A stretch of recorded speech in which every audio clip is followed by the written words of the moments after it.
Samajwadi party के महासचिव शिवपाल यादव ने सरकार पर बेईमानी कर चुनाव जीतने का आरोप लगाया। शिवपाल यादव ने कहा कि सरकार चुनाव जीत नहीं रही है, प्रशासन के दम पर चुनाव जीता जा रहा है।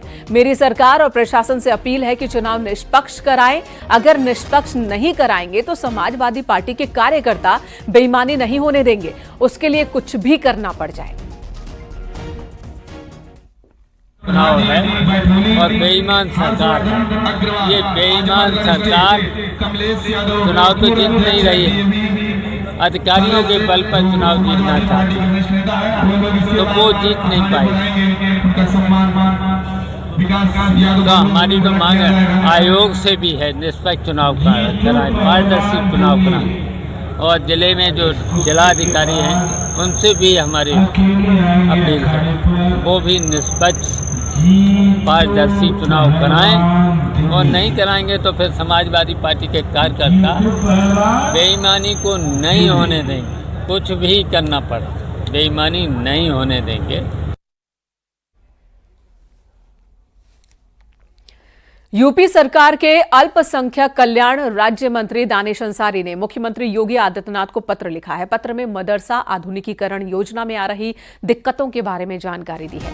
मदरसा आधुनिकीकरण योजना को राज्य स्तर पर चलाने का अनुरोध किया है। फिलहाल अभी तक केंद्र और राज्य के सहयोग से मदरसा आधुनिकीकरण योजना चलती आ रही है।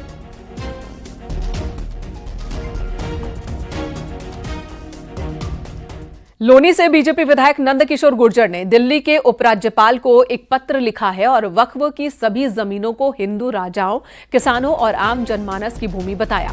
नंदकिशोर गुर्जर ने इस मुद्दे की जांच के लिए एक समिति गठित करने की भी मांग की है। उन्होंने कहा कि वक्फ का कब्जा हटाकर असली हकदारों को उनकी जमीनें लौटाई जानी चाहिए। से पहले पूरा देश जो सनातन धर्म के झंडे के नीचे था, अर्थात तो सारी वक्फ नाम की कोई संपत्ति नहीं थी। 1200 के बाद जो विदेशी आक्रमणकारियों ने भारत पर कब्जा किया, जो यहाँ बहन बेटियों के दुराचार किए, कत्लेआम किए, जौहर करना पड़ा, लाखों लोगों की शहादत हुई, तो जो उनके पूर्वज हैं उनकी ज़मीन पे वक्फ संपत्ति के नाम से कब्जा किया गया, जिसमें अंग्रेज़ों ने ये तमाम गुजर समाज के गुजरों के गाँव थे, जिनमें इंडिया गेट, राष्ट्रपति भवन और ये सारा है, और ये उस टाइम जो है उनके साथ भी जाती हुई शिफ्ट किया गया। बहराइच में 2 पुलिस वालों पर एक्शन हुआ है। इंस्पेक्टर और दारोगा का डिमोशन किया गया। इंस्पेक्टर को दारोगा तो दारोगा को दीवान बना दिया गया। जमीन कब्जेदारी विवाद में संलिप्तता मिलने के बाद इन दोनों को सस्पेंड किया गया था। मामले की विभागीय जांच कराई गई, जिसके बाद दोनों को डिमोट कर दिया गया। दोनों की जरवल थाने में तैनाती थी और उसी वक्त जमीन कब्जेदारी में इनकी मिलीभगत पाई गई।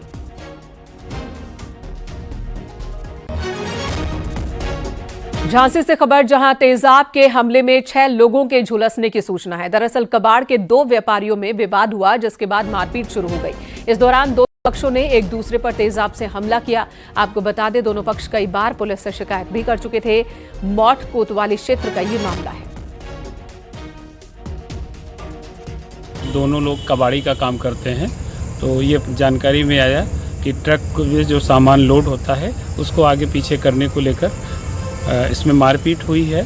और मारपीट में कबाड़ में पुरानी बैटियां थी, तो उसके पानी भी निकाल कर फेंकने की भी बात सामने आ रही है। तो कुछ लोगों के हाथ में, कुछ लोगों के शरीर में हल्का फुल्का बैटरी के पानी पड़े हैं, जिससे उन पे जलन की शिकायत मिली है।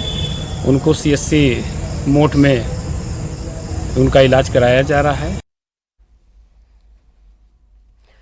रायबरेली पुलिस ने 1 लाख की लूट की वारदात को अंजाम देने वाले 2 आरोपियों को गिरफ्तार किया। दोनों आरोपी सगे भाई हैं। पुलिस ने बताया कि शातिरों को पकड़ने के लिए लगभग 300 CCTV खंगालने पड़े। दरअसल 17 अक्टूबर को शातिरों ने एक महिला से बैग छीना था। पुलिस के मुताबिक टोल प्लाजा से पहले गंगापुर बरस गांव के पास रास्ता पूछने के बहाने बदमाशों ने महिला को रोका और बाइक से धक्का देकर गिरा दिया था और रुपयों से भरा बैग लेकर भाग गए। भागते वक्त दोनों लुटेरों की तस्वीरें CCTV में रिकॉर्ड हुई थी। पुलिस ने बताया कि दोनों शातिर छत्तीसगढ़ के रहने वाले हैं। इनके ऊपर उड़ीसा में, छत्तीसगढ़ में और मध्य प्रदेश में काफ़ी अभियोग पंजीकृत हैं, जिसका हमने प्रातिक इतिहास इसमें प्रेस नोट में लगाया है और केस डायरी का हिस्सा भी बनाएंगे। ये एक अच्छा गैंग पुलिस की पकड़ में आया है जो काफ़ी दिनों से अगल बगल के जनपदों में और हमारे जनपद में घटनाएं कर रहा था। ये कौन है, आपस में इनके रिश्ते क्या है? ये आपस में दोनों भाई हैं और सगे भाई हैं? जी सगे भाई हैं, और दोनों के द्वारा ये भी बताया गया कि इनके जो अन्य पारिवारिक लोग हैं वो भी इसी तरीके की घटनाओं को अंजाम देते हैं।